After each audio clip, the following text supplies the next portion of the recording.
Hello everyone, welcome you all to Baba's Toppers Talk. And today we have All India Rank 56 with us, Surabhi Srivastava. Congratulations, Surabhi. Thank you so much, sir.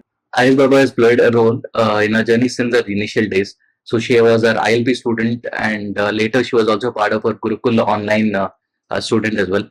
That makes it even more, better for us.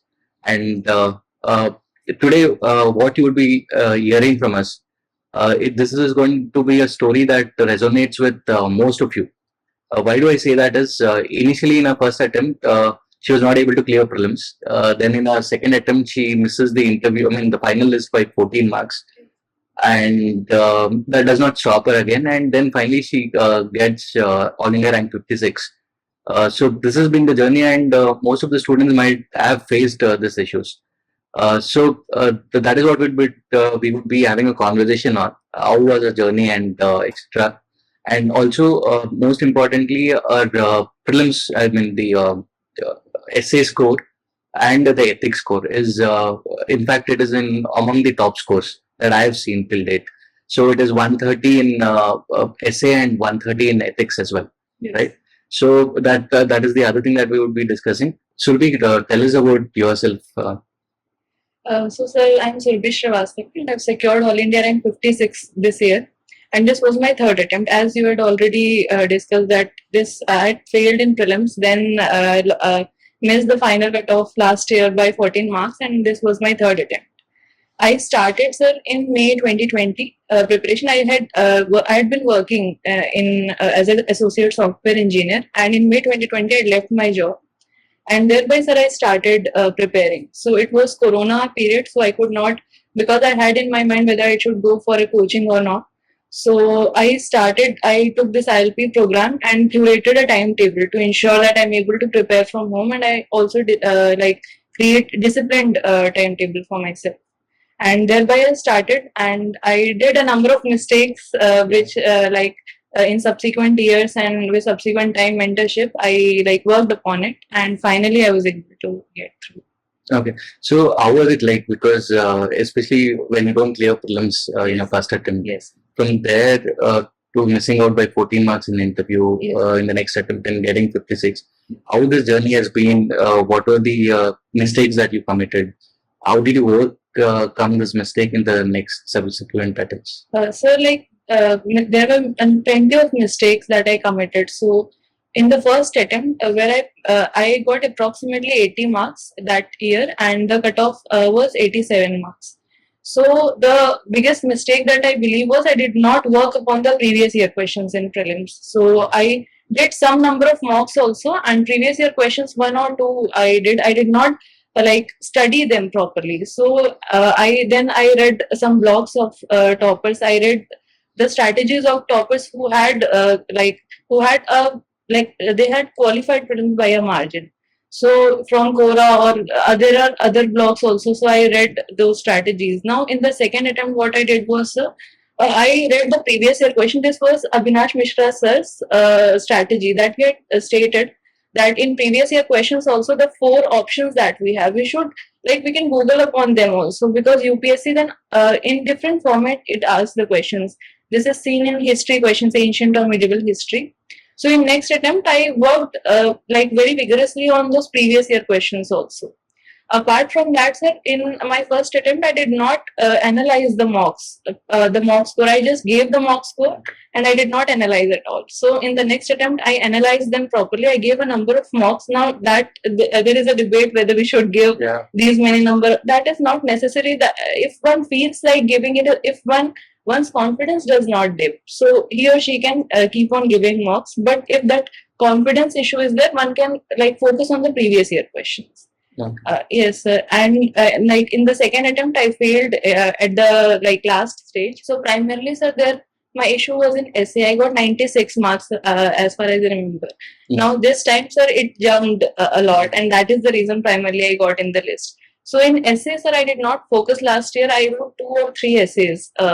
Or maybe I might have written 5 essays, and I did not get them checked properly. I did not analyze them also, how I am writing.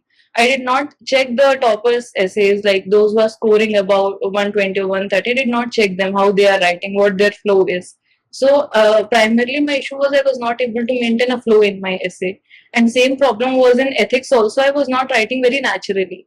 So I was writing in a segregated manner. That is the reason I could not score very well. This time I believe, sir, I wrote very naturally. There was no form of like mechanically putting anything. So that is the reason, sir, I believe I got these many marks. Okay. Yeah. So what I can understand is like obviously what you're trying to tell students is one is the PYQs, which plays a very important Yes. role, and not just going to PYQs, but reading through the PYQs with Yes. every option given. Options also. Yeah, even say A is the answer, then getting to why not B, why not C, Yes, why not yes. D, like that. Yes. So that is one, and then obviously from the people who are already successful, Yes. so their strategies and you learning from that. I Yes. think that is what has actually worked Yes. out. And one thing also we need to take in mind is like those background and like those this trajectory that matches with us. We should try to find those people. Yeah. Because everyone's strategy Same we can, frequency, yes, yeah. yes, and we will find that like we have to like little bit juggle, but we will be able to find that.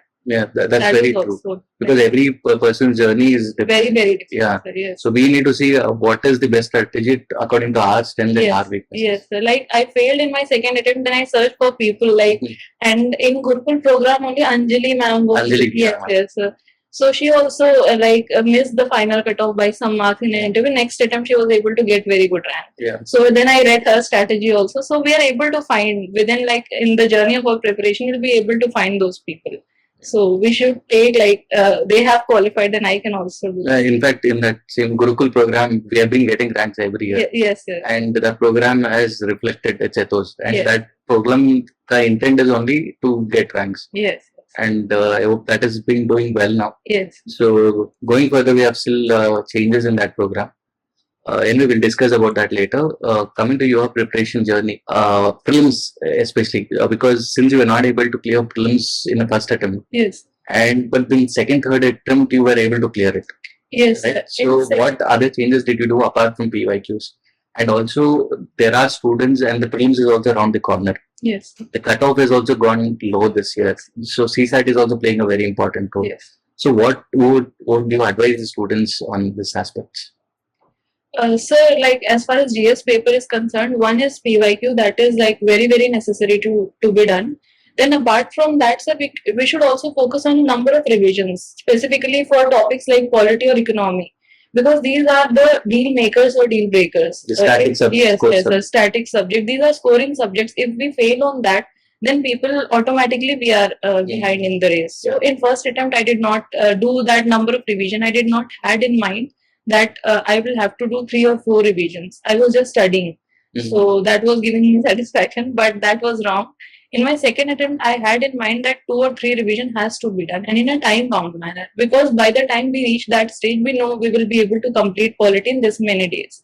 So that we should have in mind. And specifically subjects like polity, economy, modern history. So these are certain areas where we should be very thorough. Yeah. So that is also, second thing is revision. And apart from that, sir, analyzing our mistakes, where we are. Very important. Yes.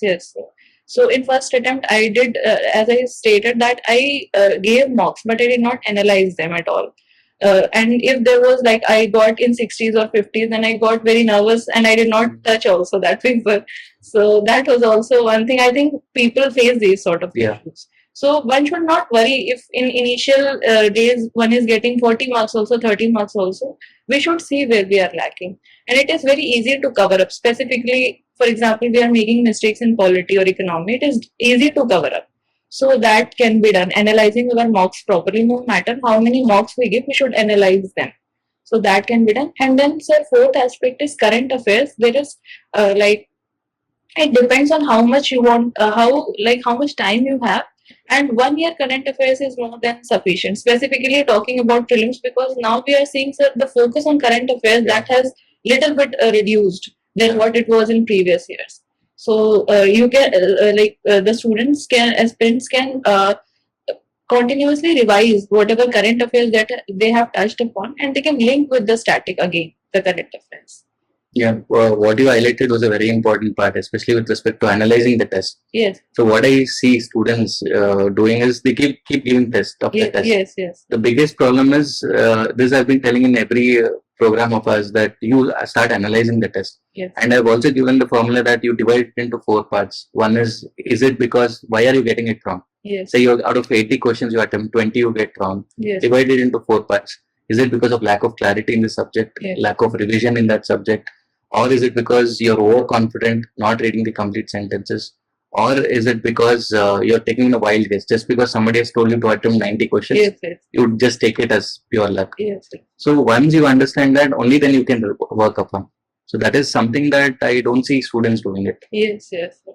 And so initially this feels like a hectic activity. Initially, yeah. But after like 5 or 10 tests, this become very natural. And even the time taken will be less. Will be Initially, it will always be more. Yes, yes. So initially that inertia is there. Once we are able to cross that threshold, then it becomes very easy. And for students who are giving in the next 1.5 months, Yes. any advices you have to give considering their present trend?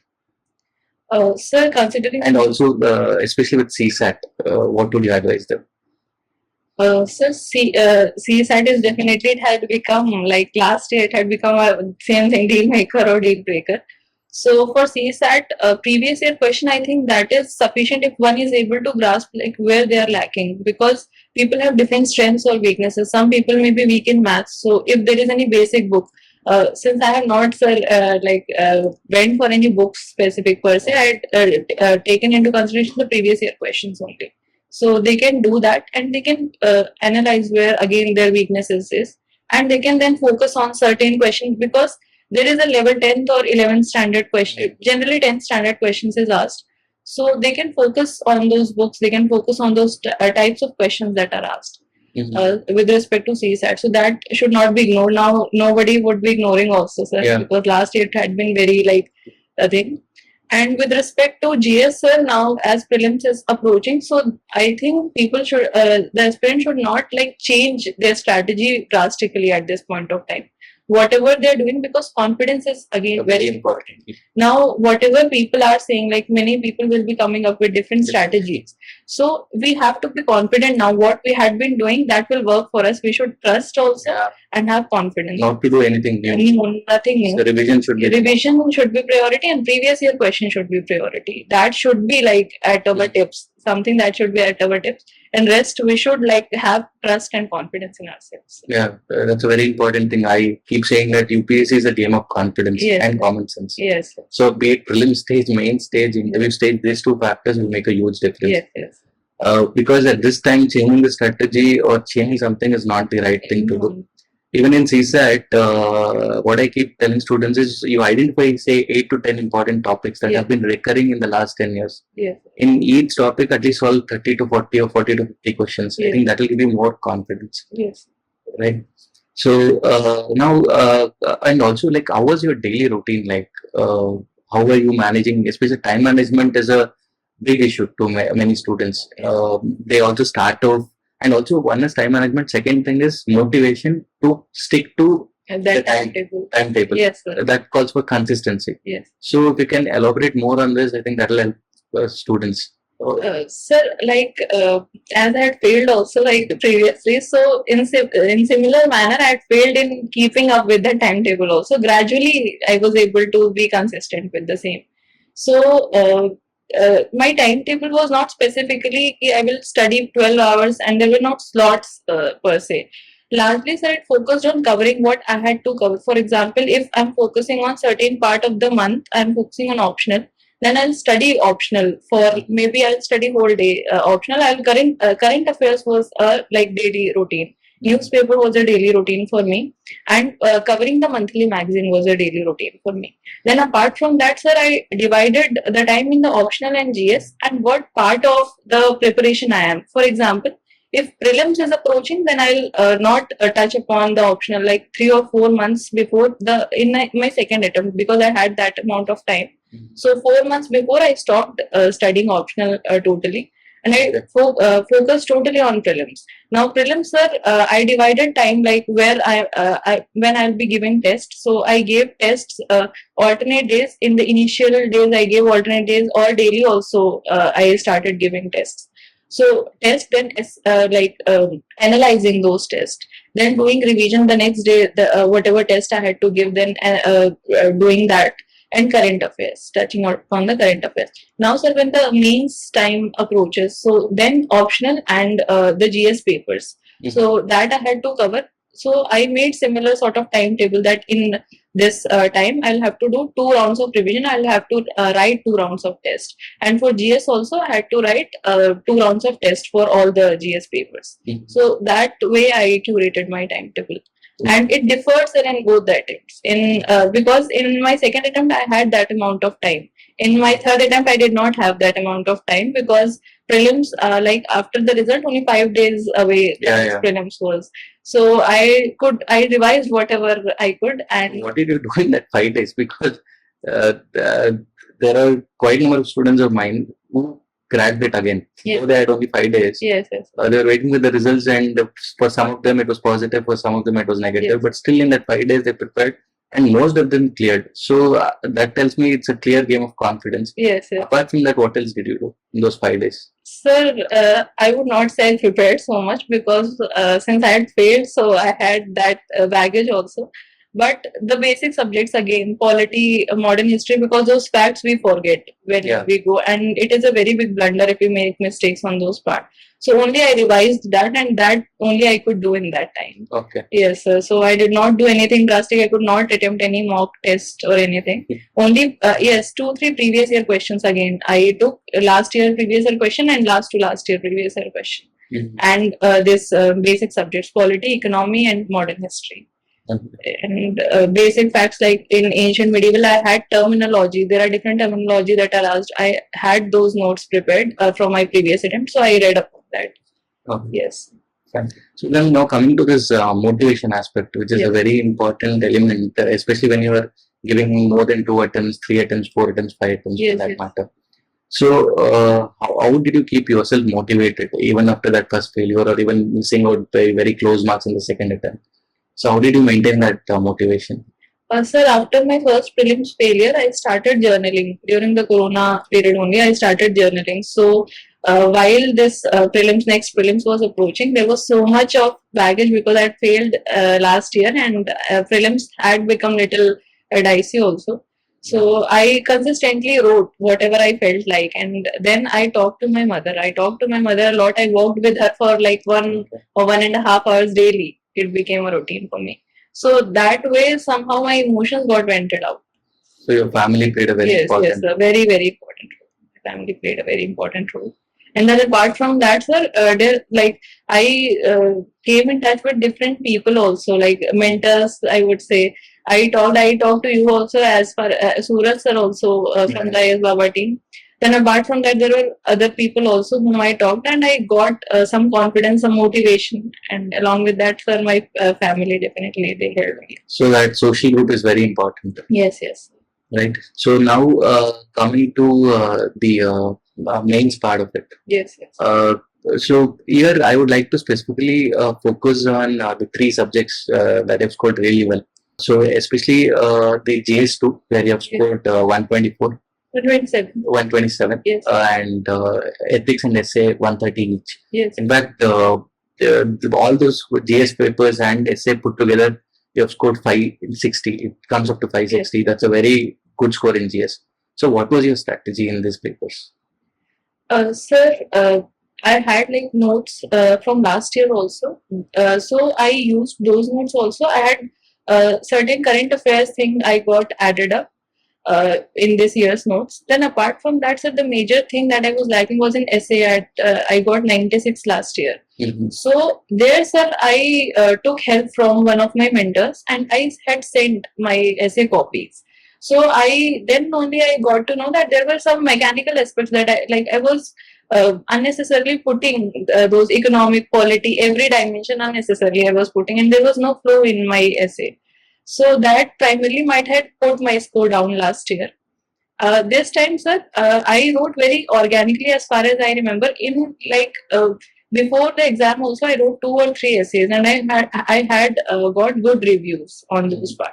And this time, sir, I practiced also consistently. I had one friend with whom I had shared my copies, so we both shared copies of each other, and we learned also from each other.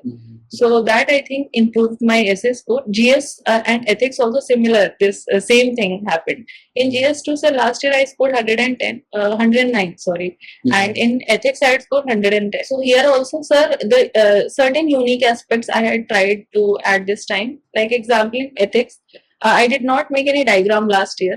So this time I tried, but again, same thing. We should not force it. We should try to include it. It should be natural. Yes, it should come organically. Otherwise, we should not force anything. So that we did, and I had those notes diagrams made by myself. So one thing that I felt while preparing only, that when we make those notes or these things by ourselves, then we are able to we are able to add it in our answers. If we take anyone already prepared notes. Yes, prepared notes, that does not come naturally. So 1 or 2 things we can take, but we should try like inculcating, or we should try inculcating in our test series only, and see whether it is working or not. It should be more organic. Yes. So it should come organically. Like these forceful things, they would. I think that does not add up marks at the end. And what you mentioned, that mutual learning or peer learning is very important. Yes. So that is something that we are also, like, even in that Gurukul program, the peer learning is something that is given a weightage. But since you are in online, probably that, I don't know how it was, but in offline we have this study room where all of them sit together and prepare. Yes. So because that thing accumulates our different things. People have different strengths also. Some people are able to come up with diagrams by themselves, so that can be used by everyone. Or some may be good at prelims, so they can discuss these things. So, and those discussions, they stay in our mind, so that also helps. And coming to this essay again, how important is using subheadings is one part of it. Second thing is, especially with more philosophical nature of essays coming, what should be the strategy compared to the theme-based essays? Sir, with respect to like subheadings, in some essays I had used subheadings where I found that those essays could be broken up into parts, and that gives a more organic flow. In some essays I did not use, and in both the I got similar sort of remarks. So that is the reason, sir. I am not very sure whether it helps or not. It depends on the nature of essay, I believe. For example, like if there is certain essay on women empowerment, these sort of essays, so their subheading helps, because here we are able to like segregate things properly, that what issues they had faced, then what we are doing currently, and what can be done further. But in every essay that will not help. So that one size fits all policy will not. That does not that applies everywhere. Everywhere, Yes, sir. So coming to that essay again, did you use any flowcharts? No, sir, I didn't. Anything diagrams, etc. So it was a natural flow of the essay. Sir. And in my final, what I wrote in the exam, so I don't think I used any subheadings also. I wrote in an essay. Did you underline anything in the essay? No, in essay, sir, I did not underline. In GS papers, I had underlined. In essay, I think some terms, because I had political science, yes, sir. So some keywords I used, that only I underlined to ensure that this gets seen. Highlighted. Yes. Otherwise, I had not highlighted anything else. Okay, coming to ethics, how was your strategy for case studies and the quote-based questions? Case studies, are more or less it went because in case studies also we see some similarity in question. For example, environment-based question, or like there is in workplace-based sexual harassment at workplace-based questions, then work-life balance-based, these types of questions. So here also, sir, I had practiced beforehand because in last attempt I had not practiced that many case studies. This time, from previous year question, again I practiced those case studies, and again peer learning helped. Here also, sir, I used diagrams also in case studies. So that also helped. And as far as this code-based question, yes, sir. So here, like some people use those point-based approach in code-based questions. Some people write in a natural flow paragraphs. So, sir, since I attempted code-based question at the last, so I did not had that amount of time also. So I wrote in paragraph format. It fills also the papers, and it does not like forceful. This point is not to be added. So I used paragraph format. Okay. And I tried like inculcating if there is any example, good example that I'm able to get. And in code-based question, I also used another quote to link. Like if there is any quote I'm able to remember, I used that On the similar line. on a similar line. Yes, sir. To conclude or to start with. Okay. So that I especially coming to this conclusions, Yes. students have issues with conclusions Yes. when it comes to case studies or in Yes. code based. Yes, sir. So how was like your strategy for that? Sir, with respect to case studies, again, I had a number of quotes. So I used in GS2 also in across the papers. I had some quotes, and apart from that, sir, I had if there is any good example that I can conclude, somebody might have worked on similar line. If I'm able to connect any example with the case study, so I concluded on those lines. I used constitution also to conclude with. Then apart from that, sir, if there is like in Hindi also, if there is any what we say, yes, proverb, if it is there in English translation, then followed by it. I used that also. So these different things that like that creates diversity also in our case studies, because in case studies what we do is it looks similar, all of the case studies. So to ensure diversity, I had this thing. If it comes up, if it like gets added automatically, I added those. Okay. Introductions in case studies. Again, sir, similar. Like introduction, conclusion for case studies went on similar lines. I had these quotes also, examples, and these proverbs. Certain good stories, not very big stories, small stories, if that anecdote sort of things, and then constitution. 5-6 things I had, and I used them here and there. Like in introduction, I would like start with a quote, or I would end in a certain other case study. I would end with a quote. So I did that. Okay. Yes. Fine. And how did you get these value additions from? Like, say you said you have a lot of examples, quotes, and all. Yes. Was it from newspaper, any particular source that yes, you from newspaper? One thing was from newspaper definitely, and apart from that, sir, these toppers copies are there. So some not because when we see toppers copy or toppers this notes, so we try to inculcate everything. So that does not help. Little bit here and there, so that adds up. So I made my own notes from those notes. Oh. And I added example from newspaper also. I had been doing test papers along with a friend. So I used whatever was there in his copy, I also used that. Yeah. So we both had a similar this document, and we added things in that, and ultimately we used it. Okay. So that helped. Okay. And now coming to this notes making, which you mentioned that helped you a lot in mains part. Yes. So many students have this issue and doubts regarding should the notes be made online, offline, and will we be able to revise the notes that we make, and when should we start making notes in our first reading, second reading? So what was your strategy for notes making? Sir, with respect to note making, again, like I made and other test papers also, whatever test papers I had analyzed. So from there also, I tried adding in the prelims. Now in the mains, sir, before like in my second attempt only, before the 4 months before prelims, before that I had notes of this mains. So certain subjects or certain areas we have where there is recurring themes. For example, in GS1, the society part, there is a recurring thing. So there, sir, I used notes from certain topics also. Their blogs I used, and apart from that, from the newspaper, whatever I felt like that can be added. So that I used, and this static and recurring thing, I made notes. For example, internal security, I had notes. Society, I had notes. And governance part, I had notes. Certain coaching institutes material is also available, so I integrated that.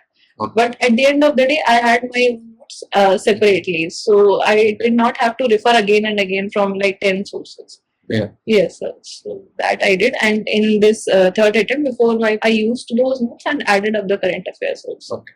Yes. Fine. So now coming to revision, which is a very important part again. Yes. So how were you revising? Like, was it hourly revision, daily revision, weekly revision? How were you revising? Sir, revision, for example, if I am studying polity, so I had like I had completed polity sectional tests I gave. If we talk about prelims specifically, so I gave sectional tests in between. Now, once polity is over, economy like this I move. Once the all the subjects I have completed, then again I'll start moving. So it was not specifically daily or weekly revision. It was after whole syllabus is done once. Then again I'll move. Okay. Yes, sir. So that helped, and I used the test paper that I had solved earlier. Again, I'll try solving that in like some free time. So if I'm able to remember those things or where I should focus more. In next revision, we are able to get like certain area is weak. In for example, in economics, I'll focus more on those aspects, and the time also reduces in second or third revision. And coming to this current affairs, Yes. Like again, coming to current affairs, different newspapers are there. Yes. There is Indian Express, there is Hindu, there's Livement, then different sources like PIB and all. Yes. So, what was your strategy for current affairs, and were you making notes for current affairs? Yes, Indian Express I referred, and in second attempt I had a good enough time, so I made certain notes. Again, sir, not like of every heading that or everything that I come up with. For example, with respect to case studies, if I'm able to use certain examples, so I used that or I like took that and I added in my notes. If there is any specific thing with respect to archaeology, for example, if something comes up, then I added in my prelims. So I used this sort of thing, not making, for example, editorial if I read. And if there is also some relevance also, everything I would not try adding up because something automatically we are able to add in our answers. So if there is something very unique, something different, then only I added that. Otherwise, I did not make, every day I did not make notes. Okay. If there is certain thing that is missing in my notes, already made notes, then I added that. Okay. Yes. So, coming to your option, like especially for beginners, they have this issue on how to choose an option. What should be the criteria? Should we follow the trend? Which options are doing well, or should it be based on your interest or materials? So, what would you advise them? So one thing is like we should because once interest lies with we like 2 or 3 optional one would be able to come up where they would have some background or where they would have some interest. So first and foremost thing is background. If one has a background and their subject is also in UPSC, so they can choose that. Second thing is definitely the interest because for example my graduation subject was not there in UPSC, and people also like prefer more of humanities optional sometimes, so they can come up. There are different options, for example political science, sociology, anthropology. I lastly like I these 3 options I thought of choosing one of them. So then sir I read for example in anthropology there is a book Ember and Ember, so that is the basic book that people tell to choose. So I read a few chapters, but I thought this is not something that is very interesting to me. Political science, the international relations part was very interesting for me. So lastly then I chose. So aspirants, fellow aspirants should keep this thing in mind that your interest because it can be a very long journey also. Like hope that you clear in first attempt, but it can be a long journey. So then you have to keep reading those things again and again. So it should be interesting. Yeah. And it should also be performing well also because ultimately we need marks to get through. So these few things and guidance, lastly guidance also should be there because if you do not have a background in the subject, then how are you going to like prepare? So that plan also should be ready. So proper material and proper guidance, if that is available, then it is well and good we can have that option. In fact, we say the option is choosing your wife or your husband. Yes, yes. Because it is not like 1 year we study one option, then go to the other option. Yes, yes. So that option at least till we clear. We have to have that option, and option plays a very important role along with essay and ethics. Yes. Especially in deciding what rank you get. Yes. All that matters, and what service you get. Yes. Right. So, come to a role of a mentor. How important do you think is the role of a mentor in one's preparation? So it is very, very essential, a mentor's role, because many times we are not able to see. Because if there is any mentor, he or she might have gone through the preparation. They know where the mistakes lie. So, and we as a student, we are not able to save because there is so much chaos that goes around. So that they are able to pinpoint the problem that is in one's preparation. So that is like, it is like a guiding light. I would say the role of mentor is very, very essential in one's Yeah, preparation. because once you are a student, you're very close to the exam. Yes. You're not able to identify your Yes, mistakes. So even a great player like Virat Kohli had a coach, or Yes. Sachin Tendulkar had a coach. Yes, yes. Right? The coach might not be the same caliber of the present Virat Kohli or Tendulkar, but what will happen is, since they're not close to the game, they can identify the mistakes. Yes, yes. That is very important. Yes, so because we are like personally attached to our results, Yeah. so we will like, for example, I will not be able to say where mistakes I'm committing, but a third person will be able to judge that in a neutral perspective specifically. Yeah. So that helps a lot. And now coming to IS Baba's role in your journey. Yes. So can you elaborate on that? So when I left my job, so I joined the ILP Plus program. So because not going to any to Delhi for preparing, so online only I had to ration.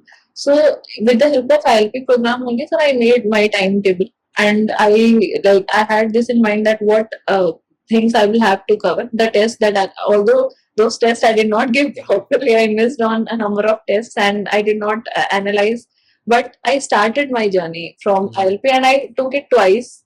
Like while I was in job, then also I had in mind that I'll be preparing. But then, sir, I did not the tests. Secondly, I started preparing properly after resigning from my job.